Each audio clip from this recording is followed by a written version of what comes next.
কংগ্রেসের কথা মই একো কোয়া নাই, কারণ কংগ্রেস তাত ওই পুরোনা নোটের রকম হয়ে গেলাম না, ওইটাতে কিছু কাজের জন্য, এটা কিছু কাজেই নাই এখন।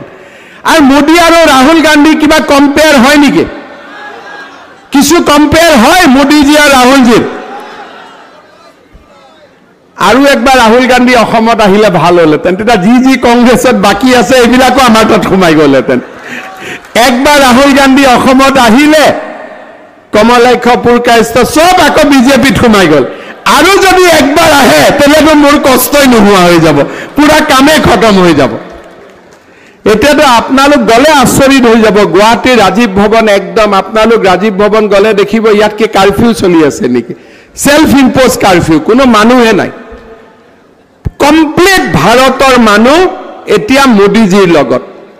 বৰাক উপত্যকা, শিলচৰ, কৰিমগঞ্জ, পৰিমল শুক্লবৈদ্য আৰু কৃপামালাক আমি এমপি বনাব লাগিব, কাৰণ ভাৰতৰ মানুহে নৰেন্দ্ৰ মোদী ডাঙৰীয়াক প্ৰধানমন্ত্ৰী হিচাপে চাব বিচাৰে। আৰু মোদী ডাঙৰীয়া প্ৰধানমন্ত্ৰী হলে ভাৰত বিশ্বগুৰু হ'ব, তাত আজি আৰু কাৰো সন্দেহ নাই। অপজিশনৰ হাতত কোনো ইস্যুৱে নাই।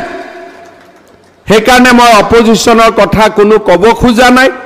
মোদীৰ গ্যাৰেণ্টি সঙ্গে সঙ্গে মামাৰ ছোট মোটো গ্যাৰেণ্টি, এইবিলাক লৈ আমি অসমক ডেভেলপমেন্ট কৰিম, সকলো ফালৰ পৰা শান্তিত থাকিম, সকলোৱে মিলিজুলি থাকিম, আৰু আমি অসমক ভাৰতৰ ভিতৰতে এখন সৰ্বশ্ৰেষ্ঠ ৰাজ্য বনাম।